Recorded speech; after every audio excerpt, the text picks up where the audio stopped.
Spicy masala தட்டை செய்கிறதுக்கு நான் 1 கப் மைதா மாவு எடுத்திருக்கேன்.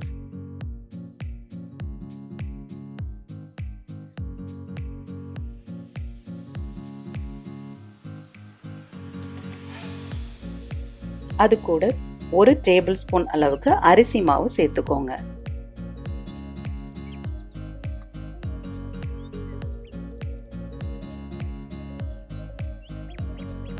கொஞ்சம் காயத்தூளும் இதோட ஆட் பண்ணிக்கோங்க.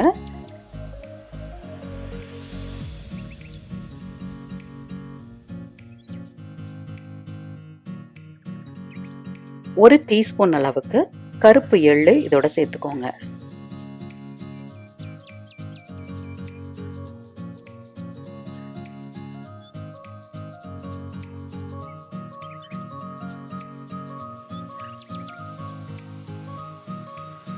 இதில் ஒரு சின்ன கப் அளவு, அதாவது 1 டேபிள் ஸ்பூன்லேருந்து 1.5 டேபிள் ஸ்பூன் வரைக்கும் இருக்கலாம், பொட்டுக்கடலையை ரொம்ப நைஸாக திரிக்காமல் கொரப்பாக திரிச்சுக்கோங்க. அதையும் இதோட சேர்த்துக்கோங்க.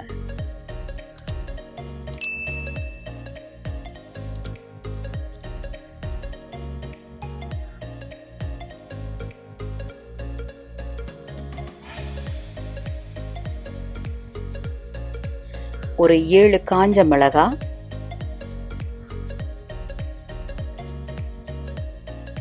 5 பல் நாட்டு பூண்டு, கொஞ்சம் கறிவேப்பிலை,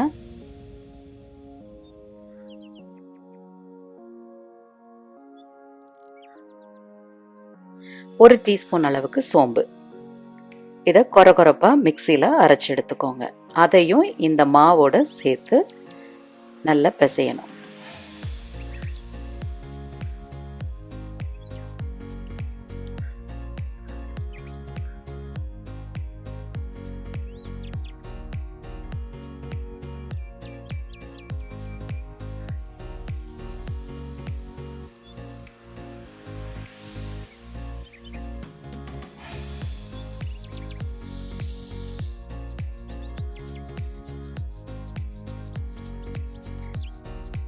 தேவையான அளவு உப்பு சேர்த்துக்கோங்க.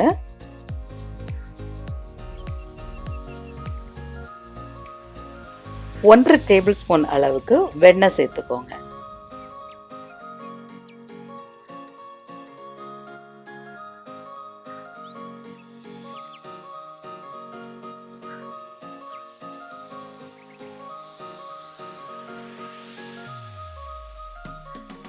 ஈவனா கிளறி விடுங்க.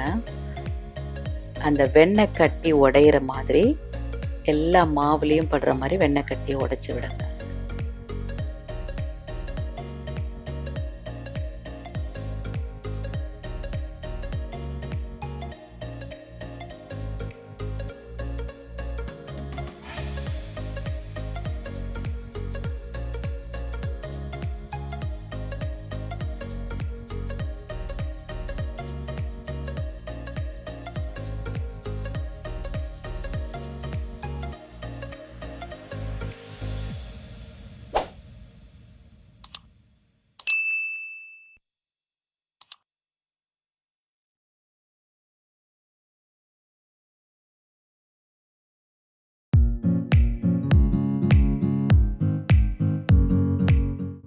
நான் நல்ல ஸ்பைசியாக இருக்கணுங்கிறதுக்காக 1 டீஸ்பூன் அளவுக்கு மிளகாய் தூள் இதோட ஆட் பண்ண.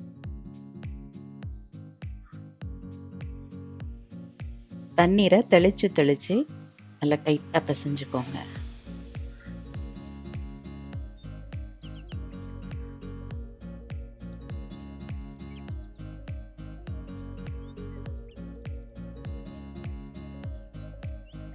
சின்ன சின்ன பால்ஸாக உங்களுக்கு தட்டை சைஸ் எவ்வளோ பெருசாக வேணுமோ அந்த சைஸுக்கு உருட்டிக்கோங்க. மேக்ஸிமம் சின்ன சைஸாக இருந்தால் பெட்டராக இருக்கும்.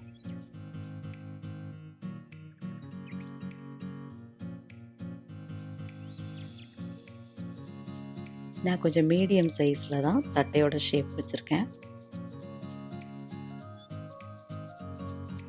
தொடு மாவுக்கு நீங்கள் கோதுமை மாவு கூட சேர்த்துக்கலாம்.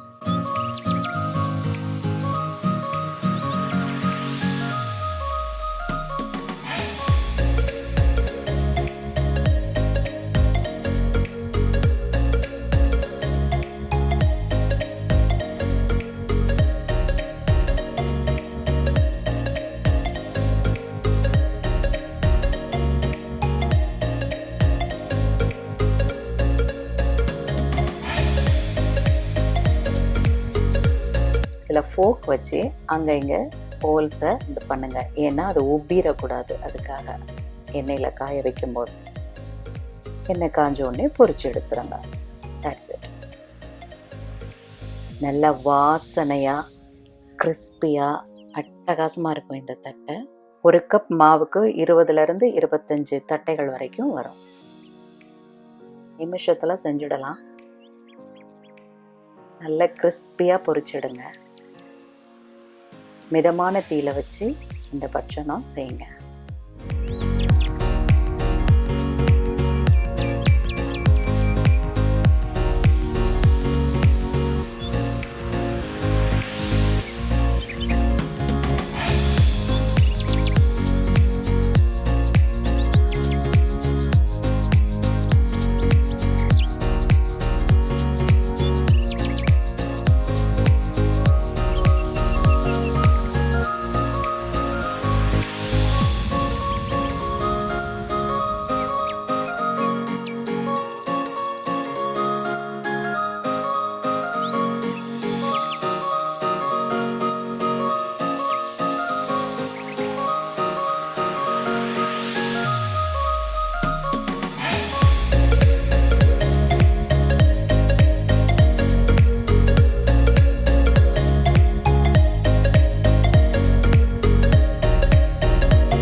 அருமையாக இருக்குங்க. ட்ரை பண்ணி பாருங்கள். தேங்க்யூ.